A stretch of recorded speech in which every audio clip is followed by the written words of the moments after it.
This might be the smallest small town USA video I've ever done. You know, most of the towns have several hundred people, and this one is a little bit over 100. And but there's some very interesting history.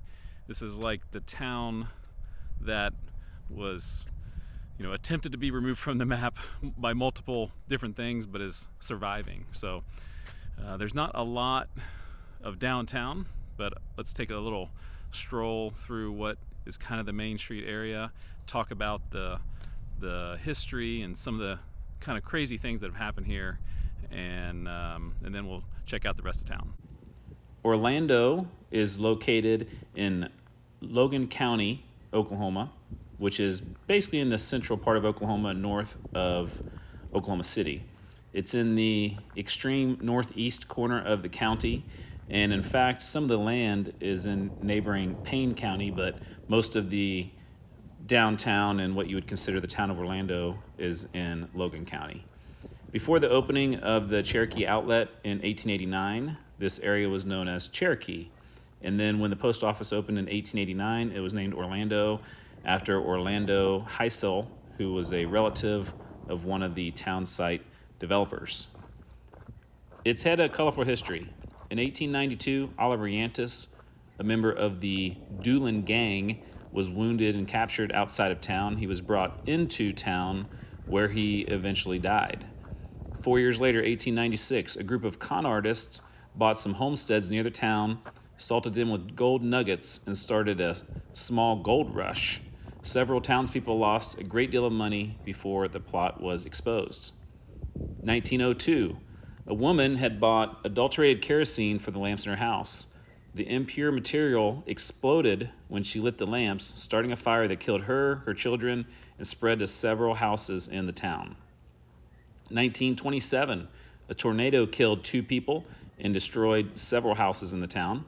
1930, construction of Lake Blackwell forced about 100 families that regularly traded in the town to move away. 1945, World War II ended, and so did the passenger train service that would come through Orlando.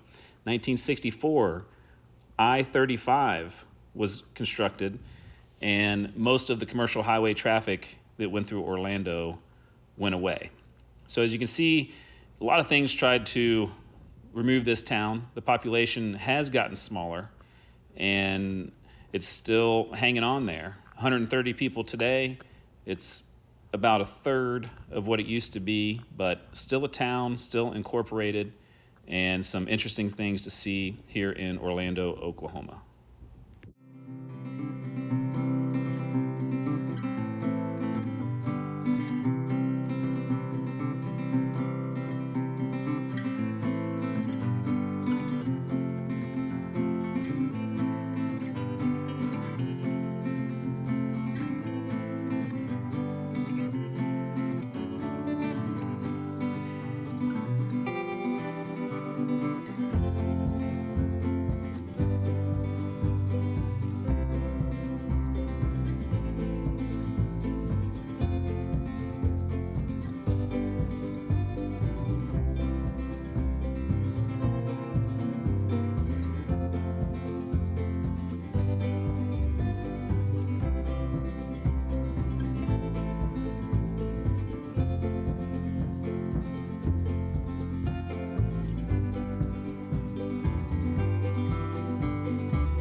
Feels like there used to be a building or a couple buildings right here. I don't know if that footprint there would kind of mark that, but it would make sense here in the downtown area. You might think a town like this is kind of overrun with abandoned places, but there's not really a ton of that. There's a lot of nice houses. They still have a school here, and so interesting, that it's, had the history that it's had, and it's still here, and there's obviously people that care to still live here. It's, the good thing about it is that even though the highway, the expressway has kind of bypassed it and things have happened one way or the other, it's still pretty easy to get to. This is not far from Oklahoma City or Stillwater, and a place that you could live and probably, get to a place that has more population fairly easily. But yeah, glad that it's still surviving. Hopefully it can survive for many years and decades to come.